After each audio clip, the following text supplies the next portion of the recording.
Hello friend, welcome back to our channel and good evening all of you.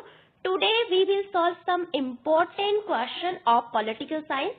आज की इस video में हम राजनीति विज्ञान से संबंधित कुछ इम्पोर्टेंट क्वेश्चन करने वाले हैं जो कि आपके अरेंज करने वाले होंगे, यानी ऑर्डर वाइज, जिसको हम कालक्रम वाइज प्रश्न कहते हैं, वो होंगे। तो यहाँ पे हम विभिन्न इवेंट को, यानी बहुत सारी जो घटनाएं हैं उनको क्या करेंगे, कालक्रम के अनुसार व्यवस्थित करेंगे। तो मूव करते हैं अपने आज के फर्स्ट क्वेश्चन पे। तो ये रहा हमारा पहला क्वेश्चन। तो यहाँ पे आपको कुछ इवेंट दिए गए हैं, यानी कुछ घटनाएं दी गई है और आपको इन इवेंट को क्या करना है, आपका व्यवस्थित करना है। तो पहला इवेंट है यहाँ पे भारत ब्रिक्स में शामिल हुआ, इंडिया जॉइन ब्रिक्स। तो हम सभी जानते हैं जब से ब्रिक्स की स्थापना हुई है तब से इंडिया जो है ब्रिक्स का एक फाउंडिंग मेंबर रहा है, तब से भारत इसका पार्ट रहा है। तो ब्रिक्स की स्थापना होती है, इसका फॉर्मेशन होता है 2009 में, और यहाँ पे ये ब्रिक के नाम से आपका पहले था। तो इसमें केवल 4 कंट्रीज थी पहले, जिसमें है ब्राजील, रशिया, इंडिया, चाइना। फिर क्या होता है, 2010 में आपका साउथ अफ्रीका इसको ज्वाइन करता है, और फिर 2010 में जब साउथ अफ्रीका इसको ज्वाइन करता है तब ये आपका ब्रिक्स बन जाता है। तो इसकी पहली समिट भी आपकी 2009 में ही होती है, जो कि रसिया के येकेनतरीनबर्ग में आपकी होती है। काफी इंपॉर्टेंट है वो जगह। तो वहां पे आपकी ब्रिक्स की समिट हुई थी, और इसका जो फॉर्मेशन का जो प्रोसेस है, यानी इसके बनने की जो प्रक्रिया है, वो आपकी 2006 से आपका स्टार्ट हो चुकी थी। वहां पे आपको पता होगा कि न्यूयॉर्क में विदेश मंत्रियों की एक बैठक होती है, जहां पे वो डिसाइड करते हैं कि कुछ जो इमर्जिंग इकोनॉमी है, जो उभरती हुई अर्थव्यवस्था है, उन सबको आपका एक साथ में आना होगा, एक साथ हम काम करेंगे, आप जो व्यापार करेंगे और एक रीजनल संगठन बनाएंगे जिसको ब्रिक्स के नाम से आपका जाना जाता है। फिर आता है सार्क की स्थापना। सार्क हम सभी जानते हैं दक्षिण एशिया में एक संगठन है, जिसको आपका दक्षिण के नाम से भी जाना जाता है, और इसमें 8 मेंबर्स है। इसकी स्थापना होती है 1985 में। काफी इंपॉर्टेंट है। तो इंडिया इसका भी पहले से ही पार्ट रहा है, और इसकी लास्ट समिट हुई थी आपकी 2014 में। ये नेपाल में हुई थी, तब से इसकी कोई समिट नहीं हुई है।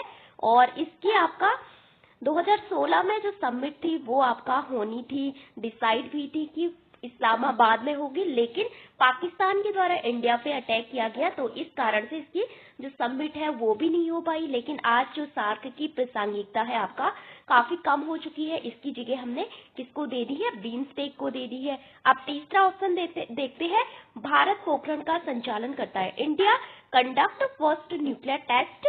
तो हमने पहला परमाणु परीक्षण कब किया था, 1974 में। ये आपका अंडरग्राउंड था और पोखरण में किया गया था, और इसका जो कोड नेम था वो क्या था, स्माइलिंग बुद्धा।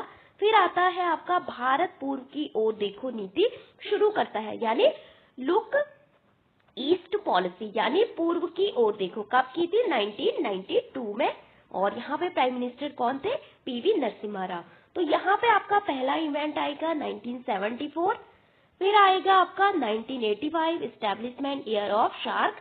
फिर आएगा आपका लुक ईस्ट पॉलिसी 1991-92 में आई थी।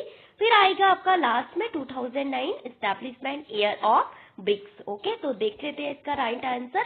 तो इसका राइट आंसर है आपका पहला। तो यहाँ पे इसके जो है 1974 में आपका फर्स्ट न्यूक्लियर टेस्ट होता है इंडिया का। सेकंड कब हुआ था, 1998 में। अटल बिहारी वाजपेयी उस समय इंडिया के प्राइम मिनिस्टर थे, और इसका कोड नेम क्या था, ऑपरेशन शक्ति, और पहले वाले का स्माइलिंग बुद्धा। फिर आता है सार्क की स्थापना। तो सार्क की स्थापना 1985 में होती है, और 1987 में इसका जो हेडक्वार्टर है वो आपका कहाँ पे स्टैब्लिश किया जाता है, काठमांडू, नेपाल में, जहाँ पे इसकी लास्ट समिट आपकी हुई थी 2014 में, और ढाका में इसकी स्थापना हुई थी। फिर आता है 1992 में लुक ईस्ट पॉलिसी, पूर्व की ओर देखो, जिसको आज आपका एक्ट ईस्ट पॉलिसी के नाम से जाना जाता है। पहला था केवल लुक करना, यानी देखना। अब हमने केवल देखना नहीं बल्कि एक्ट करना है, एक्शन करना है, काम करना है। जो आसियान कंट्रीज है दक्षिण पूर्व एशिया में, इसके अलावा बहुत सारी कंट्रीज है उधर, जैसे पूर्वी एशिया में आपको पता होगा जापान, दक्षिण कोरिया, इन और दक्षिण चीन सागर में भी बहुत सारे देश हैं, उनके साथ अपने आर्थिक, सामाजिक, सांस्कृतिक संबंधों को बढ़ावा देना है। फिर आता है ब्रिक्स की स्थापना हुई थी 2099 में, और इस साल इसकी जो समिट है वो आपके इंडिया में होनी है। तो ये था आपका पहला क्वेश्चन का ये। फिर आता है राज्य के नीति निर्देशक सिद्धांतों को कालक्रम में व्यवस्थित कीजिए। तो यहाँ पे आपको एक ट्रिक दिख रही होगी, तो इन सब में पहले कौन सा आएगा, तो ये आपके ऑप्शन रहे यहाँ पे। तो इन सब में पहले आएगा नीति निर्देशक सिद्धांत आपके क्या होते हैं, तो इसकी डेफिनेशन यानी परिभाषा आएगी। फिर हम बात करेंगे हम इसका यूज कहाँ कहाँ करते हैं, यानी अनुप्रयोग करने की बात करेंगे। फिर आता है इसका मुख्य उद्देश्य क्या है, आपको पता होगा कि इसका मुख्य उद्देश्य है सामाजिक और आर्थिक लोकतंत्र की स्थापना करना, यानी राज्य को लोगों के कल्याण के लिए एक सामाजिक व्यवस्था सुनिश्चित करनी है। फिर आएगा इसका सिद्धांत, तो पहला हो गया आपकी डेफिनेशन, फिर यूजेस ऑफ डीपीएसपी, फिर आएगा प्रिंसिपल ऑफ डीपीएसपी, नहीं फिर आएगा इसका मुख्य उद्देश्य, फिर लास्ट में आपके प्रिंसिपल। तो ये रहा आपका पहले 36 में है परिभाषा, 37 में इसके अनुप्रयोग है जो जहाँ पे बहुत सारी चीजों के बारे में और भी बातें की गई है, और 38 में सामाजिक व्यवस्था और पालन किए जाने वाले सिद्धांत। अब मूव करते हैं अपने थर्ड क्वेश्चन पे। तो तीसरा क्वेश्चन आपका रिलेट है जहाँ पे पॉलिटिकल पार्टीज के बारे में, राजनीतिक दल के बारे में ये प्रश्न पूछे जाते हैं। तो यहाँ पे आपको कुछ पार्टियों के नाम दिए गए हैं, जैसे कि समाजवादी पार्टी, इसकी स्थापना कब होती है और इसके प्रमुख कौन है, अभी अखिलेश यादव आपने देखे होंगे। फिर आता है भारतीय जनता पार्टी कब बनी, इसका प्रीवियस ऑर्गेनाइजेशन आपको पता होगा कि सबसे पहले आपका जनसंघ बना था 1951 में, इसके मुखिया थे कौन, श्यामा प्रसाद मुखर्जी। फिर उन्होंने इसी को थोड़ा बड़ी बनाया 1977 में, तो जनता पार्टी बनी। उसके जो पहले प्राइम मिनिस्टर थे कौन, श्री मोरारजी देसाई, जिसको आज इनकी गवर्नमेंट को प्रथम गैर कांग्रेसी सरकार भी कहा जाता है। तब होती है आपकी बीजेपी की स्थापना, तो भारतीय जनता पार्टी बाद में बनती है। फिर आता है कम्युनिस्ट पार्टी ऑफ इंडिया, मार्क्सवादी बोला है यहाँ पे। तो कम्युनिस्ट पार्टी सबसे पहले इंडिया में कब बनती है, 1925 में, और चाइना की कम्युनिस्ट पार्टी कब बनी थी, 1921 में, 1921 में बनी थी। फिर आता है शिवसेना, आपको पता होगा महाराष्ट्र में ये पार्टी काम करती है, उद्धव ठाकरे इसके प्रमुख हुआ करते थे, बाल ठाकरे आपने सुना होगा, इस पे एक मूवी भी बनी है आपकी। तो ये शिवाजी के जो सिद्धांत थे, उनके प्रिंसिपल थे, उनसे रिलेट है आपका काफी हिंदू राष्ट्र से। तो पहली पार्टी आती है 1964 में आपके सीपीआई यानी कम्युनिस्ट पार्टी ऑफ इंडिया। फिर आती है 1966 में आपकी शिवसेना, जो कि महाराष्ट्र में काम करती है। ओके, बाद में इसमें 2 डिवीजन हो गए थे, पिछले साल आपने सुना होगा। फिर आता है 1980 में जनता पार्टी, भारतीय जनता पार्टी की स्थापना होती है 6 अप्रैल 1980 में, बीजेपी। फिर आता है 1992 में आपकी समाजवादी पार्टी की स्थापना होती है, तो इसके चिन्ह भी आपको दिए गए हैं, जैसे कि सिख सेना का ये धनुष और वो है बाण। फिर आता है यहाँ पे कमल। फिर आता है साइकिल, आपको पता होगा कि समाजवादी पार्टी का चिन्ह है। तो यहाँ पे आपका ऐसे प्रश्न पूछे जाते हैं, एक तरफ ये दे दिए आपका बहुत सारी पार्टी, दूसरी तरफ दे दिए उसकी चिन्ह, जैसे कि जो बहुजन समाजवादी पार्टी है उसका चिन्ह क्या है, किसने बनाई थी, कब बनी थी। फिर आता है तृणमूल कांग्रेस पार्टी का चिन्ह क्या है, जैसे एनसीपी, और कितनी आपकी राष्ट्रीय पार्टी है इस समय, उनको किस प्रकार से राष्ट्रीय पार्टी का दर्जा दिया जाता है, वो आपका इम्पोर्टेंट है यहाँ से। तो पार्टी से ये इम्पोर्टेंट है। अब जान लेते हैं ब्रिक्स के शिखर सम्मेलन को व्यवस्थित करना। तो आपको पता होगा कि इस साल आपका ब्रिक्स का जो शिखर सम्मेलन है वो आपका इंडिया में होना है। इससे पहले आपका ब्राजील में हुआ था। पहला शिखर सम्मेलन आपका कहाँ पे हुआ था, रूस में हुआ था। तो यहाँ पे आपको कुछ शिखर सम्मेलन दिए गए, जैसे कि ऊफा रूस में एक जगह है, वहां पे इसका समिट होता है। फिर जोहानसबर्ग दक्षिण अफ्रीका में। फिर आता है डरबन दक्षिण अफ्रीका में। फिर आती है आपकी बीजिंग वर्चुअल समिट। तो वर्चुअल समिट आपको पता होगी कि सबसे लास्ट में होगी, क्योंकि यहाँ पे क्या हुआ था उस समय कोविड-19 के चक्कर में। फिर 2013 में जब हम बात करें तो इसकी पहली समिट होती है कहाँ पे, डरबन दक्षिण अफ्रीका में, काफी इम्पोर्टेंट है। 5वीं शिखर सम्मेलन थी। फिर आता है 2015 में इसका जो समिट हुआ था, 7th समिट, वो कहाँ पे हुई थी, ऊफा रशिया में हुई थी। फिर आता है आपका जोहानसबर्ग में हुई थी 2018 में 10वां शिखर सम्मेलन सेम दक्षिण अफ्रीका में। फिर आपका 2022 में इसका जो समिट वो किसके द्वारा ऑर्गेनाइज किया गया था, बीजिंग चाइना के द्वारा 14वां शिखर सम्मेलन था। तो ब्रिक्स के सम्मेलन से हमें बहुत सारे प्रश्न बनते हैं, जैसे कि फर्स्ट शिखर सम्मेलन एनडीबी का जो आइडिया है आपका किस शिखर सम्मेलन में लिया गया था, new development bank Fortaleza accord किससे संबंधित है, और जो करेंसी रिजर्व बना रहा है सीआरए किससे संबंधित थी, कौन सी समिट में वो आपका लिया गया था, ये इंपॉर्टेंट है। एनडीबी कब बना, यानी न्यू डेवलपमेंट बैंक किससे रिलेटेड है, कब बना। फिर आता है यहाँ पे कुछ इवेंट आपको दिए गए हैं, आपको इसको व्यवस्थित करना है। फ्रांसीसी क्रांति, पेरिस कम्यून, रशियन क्रांति एंड औद्योगिक क्रांति यानी इंडस्ट्रियल रेवोल्यूशन। तो आपको पता होगा कि सबसे पहले इन सब ऑप्शन में से आपका डी सबसे पहले आएगा, क्योंकि औद्योगिक क्रांति यानी इंडस्ट्रियल रेवोल्यूशन सबसे पहले हुआ था और ये आपका 17 के आसपास हुआ था। फिर आता है आपका फ्रांसीसी क्रांति, आप सभी जानते हैं 14 जुलाई 1789 में हुई थी, लुई 16वां के नेतृत्व में हुई थी, फ्रांस में हुई थी। वहां पे जो मोनार्की जो सिस्टम था उसके विरुद्ध हुई थी। फिर आता है पेरिस कम्यून यानी कट्टरपंथी समाजवादी सरकार। फिर आता है रशियन रेवोल्यूशन, आपको पता होगा कि लेनिन के टाइम पीरियड में हुई थी 1917 में, तो बोल्शेविक क्रांति इसको कहा गया था। तो वहां पे दो दल थे, एक था बोल्शेविक, एक था आपका मेंशेविक। तो इस तरह से वहां पे क्रांति होती है, काफी लंबी चलती है रशियन क्रांति।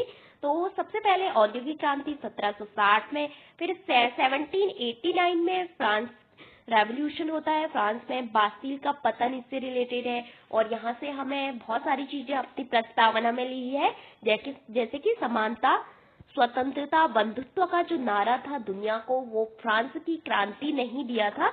फिर आता है आपका पेरिस कम्यून, कट्टरपंथी समाजवादी सरकार से आपका रिलेटेड है। ये जो कंजर्वेटिव सोशलिस्ट गवर्नमेंट होती है उससे 1871 में आपका ये हुआ था। फिर आता है रशियन रेवोल्यूशन इन 1917। ओके, फिर यहाँ पे कुछ आपका इवेंट दिए गए हैं, आपको इसको अरेंज करना है यानी व्यवस्थित करना है।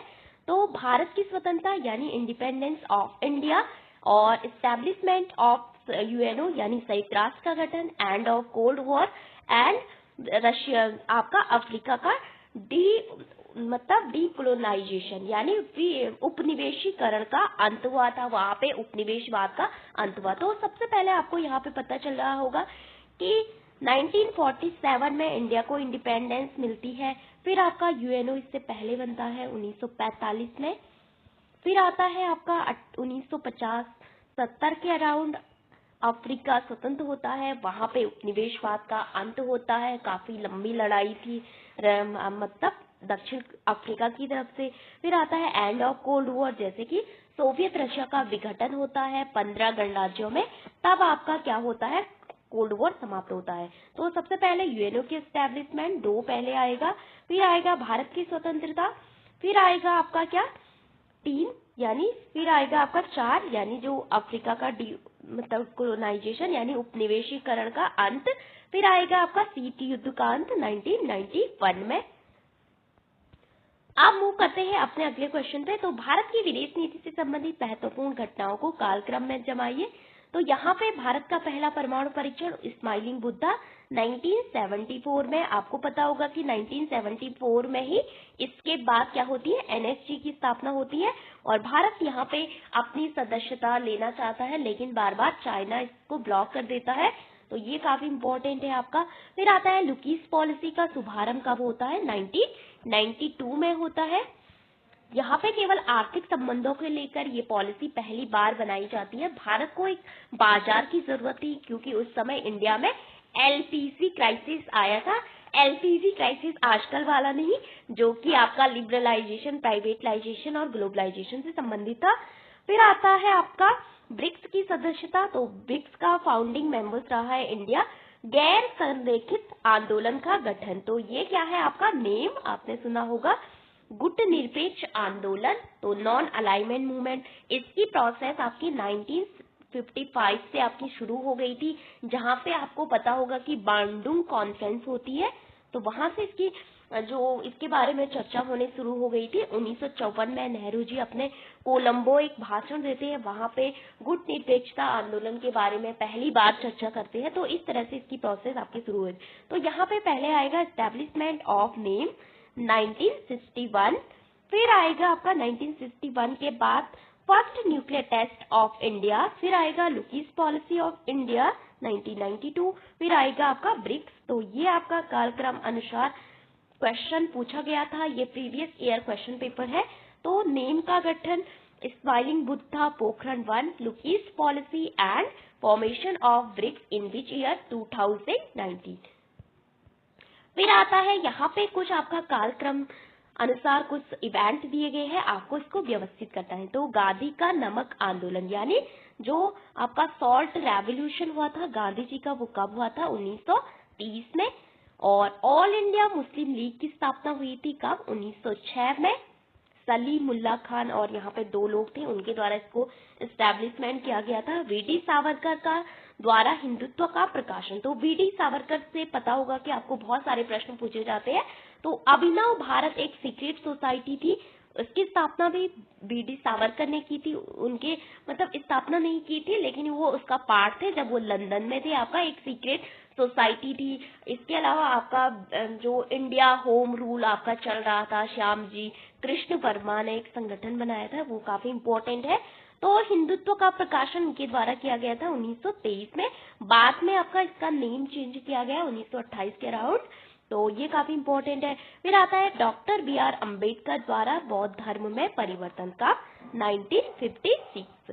तो यहाँ पे आपका पहला आएगा कि ऑल इंडिया मुस्लिम लीग की स्थापना तो 1906। फिर आएगा आपका हिंदुत्व का प्रकाशन 1923। फिर आएगा आपका सॉल्ट रेवोल्यूशन यानी जो नमक सत्याग्रह था गांधी जी का 1930। फिर आएगा आपका क्या बौद्ध धर्म में परिवर्तन बाबा साहेब अम्बेडकर का 1956। तो यहाँ पे ये आपका करेक्ट ऑर्डर होगा। तो 1906 मुस्लिम लीग की स्थापना, फिर आएगा गांधी जी का नमक सत्याग्रह आंदोलन, फिर 23 वाला आएगा, फिर आएगा ये, फिर आपका 1956। तो ये आपका इसके ऑप्शन आपका यहाँ पे दिए हुए हैं, आप मैच कर सकते हैं। फिर आता है यहाँ पे कुछ आपका डिस्प्यूट दिए गए हैं, जैसे कि क्यूबा मिसाइल संकट, क्यूबन क्राइसिस। आपको पता होगा कि एक महत्वपूर्ण क्राइसिस था, काफी इम्पोर्टेंट था, 1962 में आपका हुआ था। क्यूबा एक छोटी सी जगह है, अमेरिका के नीचे एक छोटा सा जगह है, जहाँ पे आपको पता होगा कि डोनाल्ड ट्रंप कह रहे हैं कि मुझे क्यूबा भी लेना है। तो क्यूबा पहले से ही काफी न्यूज में रहा था, आपका कोल्ड वॉर के टाइम रशिया और आपका यूएस इसको लेके काफी वो रही है, क्योंकि यहाँ पे साम्यवादी जो सरकार थी उसका प्रतिनिधित्व करता था क्यूबा, साम्यवादी विचारधारा का, और दोनों चाहते थे कि हम इसको अपनी तरफ मिलाएं। इस तरह से क्यूबा मिसाइल संकट होता है, वहाँ पे बहुत सारे मतलब डिस्प्यूट होते हैं। तो 1959 में क्यूबा में क्रांति होती है। आपने सुना होगा फिडेल कास्ट्रो, राउल कास्ट्रो के बारे में। तो उसके तुरंत बाद 1962 में क्यूबा क्राइसिस होता है। संयुक्त राष्ट्र चार्टर पर हस्ताक्षर होते हैं कब 1950 में।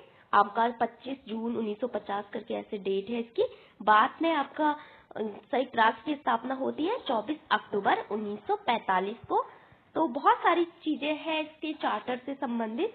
और शीत युद्ध का अंत होता है कब आपका 1991 में। फिर आता है इराक वॉर, आपने सुना होगा, आजकल काफी न्यूज में चल रहा है। 2003 में यहाँ का जो शासक था आपका सद्दाम हुसैन, उसको मार गिराया था अमेरिका ने, काफी न्यूज में आपका रहा था।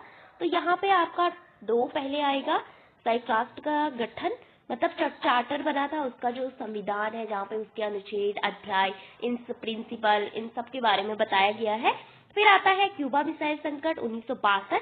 फिर आता है आपका इराक वॉर, फिर आता है आपका 3 वाला शीत युद्ध का अंत, फिर आता है 2003 वाला आपका इराक वॉर। तो ये आपका दिया हुआ है। 1945 में यूएनओ का चार्टर बनता है, उसका जो संविधान था। फिर आता है क्यूबा मिसाइल संकट and 1991 cold war and 2003 Iraq war. फिर यहाँ पे कुछ लीडरशिप थ्योरी दी गई है आपको, ये आपका पब्लिक एडमिनिस्ट्रेशन से रिलेटेड है। तो फिर पहला है गुण सिद्धांत, फिर है प्रैक्टिकल थ्योरी, फिर है आकस्मिकता सिद्धांत, और फिर है आपका परिवर्तनकारी नेतृत्व। तो ये इसका करेक्ट आंसर ये होगा। तो 1930-40 में गुण सिद्धांत, फिर व्यवहारिक सिद्धांत और आकस्मिक सिद्धांत और परिवर्तनकारी नेतृत्व की बात होती है। ये आपका जितना भी क्वेश्चन था उन सब का रिवीजन चार्ट है आपका। तो हमने देखा कि मुस्लिम लीग की स्थापना होती है 1906 में। 2 व्यक्ति थे, उनका महत्वपूर्ण योगदान रहा था। फिर आता है हिंदुत्व का प्रकाशन वी.डी. सावरकर के द्वारा किया गया था 1923 में, और ये बुक बाद में आपकी किस नाम से प्रकाशित होती है? असेंशियल ऑफ हिंदुत्व 1928 में। काफी इंपॉर्टेंट है, इसका नाम चेंज किया जाता है बाद में। फिर आता है नमक आंदोलन 1930 में, कब से कहां पे हुआ, ये काफी इंपॉर्टेंट है आपका। भारत की स्वतंत्रता आप सभी जानते हैं 15 अगस्त 1947, डॉक्टर बी.आर. अम्बेडकर जी के द्वारा। धर्म परिवर्तन 1956, सीपीआई एम यानी मार्क्सवादी, ये एम है आपका। बाद में आपको पता होगा कि सीपीआई जो पार्टी है 1925 में बनी थी, लेकिन बाद में आपके 2 पार्ट में आपकी डिवाइड हो जाती है सीपीआई। और शिवसेना की स्थापना 1966 में हुई थी। बीजेपी की स्थापना 1980 में हुई थी। पहले आपका बहुत सारे प्रीवियस ऑर्गेनाइजेशन रहे हैं बीजेपी के, जैसे कि जनसंघ हो गया 1951 में, श्यामा प्रसाद मुखर्जी ने बनाया था। फिर इसके बाद आपका 1977 में आपका जनता पार्टी में फॉर्मेशन होता है। फिर 80 में स्थापना होती है। फिर आगे जाके जो पहले गांधीवादी विचारधारा पे आधारित थी, लेकिन 1982 में बीजेपी को सिर्फ 2 सीटें आपकी मिलती है आम चुनाव में। फिर आपकी जो आपका दीनदयाल उपाध्याय का जो विचारधारा है इंटीग्रल ह्यूमनिज्म, उसको अडॉप्ट करती है बीजेपी 1985 में। काफी इंपॉर्टेंट है, तो यहाँ से बहुत सारे प्रश्न आपके पूछे जाते हैं। फिर आता है समाजवादी पार्टी की स्थापना 1992 में। नेम का गठन यानी गुट निरपेक्ष आंदोलन का गठन हुआ था आपका ऑफिशियली 1961 में। यहाँ पे 5 नेताओं ने महत्वपूर्ण भूमिका निभाई थी। कौन कौन से थे, कहाँ से थे, ये आपका इम्पोर्टेंट है। पोखरण 1 1974 में, सार्क की स्थापना 1985 में, लुकीस्ट नीति आज किस नाम से जानी जाती है 1992 में। फिर आता है आपका एक है इसकी लुकीस्ट हो गई, एक्ट ईस्ट हो गई, और एक है वेस्ट एशिया से संबंधित थी लिंक वेस्ट पॉलिसी। पहले उसको किस नाम से जाना जाता है था, आज किस नाम से जाना जाता है, क्योंकि वेस्ट एशिया अभी काफी न्यूज में है आपका, उससे रिलेटेड है। मनमोहन सिंह एक पॉलिसी लाए थे, लेकिन 2014 में प्राइम मिनिस्टर मोदी जी ने उसका नाम आपका चेंज किया गया था। तो क्या रखा उन्होंने उस पॉलिसी का नाम, काफी इंपॉर्टेंट है। तो फिर आता है ब्रिक्स की स्थापना। भारत ब्रिक्स में शामिल हुआ 2009 से ही फाउंडिंग मेंबर रहा है। जब से स्थापना हुई तभी से आपका पार्ट रहा है। औद्योगिक क्रांति हम सभी जानते हैं 1960 में, फ्रेंच रेवोल्यूशन 1989 में, पेरिस कम्यून 1871 में। तो 1871 का जो ईयर है काफी इंपॉर्टेंट है, तो यहाँ पे आपको पता होगा इटली का एकीकरण से संबंधित है।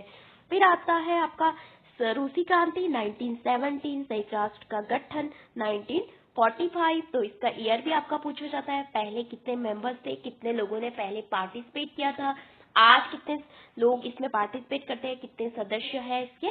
फिर आता है क्यूबा मिसाइल संकट 1962। फिर आता है शीत युद्ध का अंत, और लास्ट इराक वॉर। तो ये आपका कुछ इंपॉर्टेंट क्वेश्चन थे। कुछ और देखते हैं।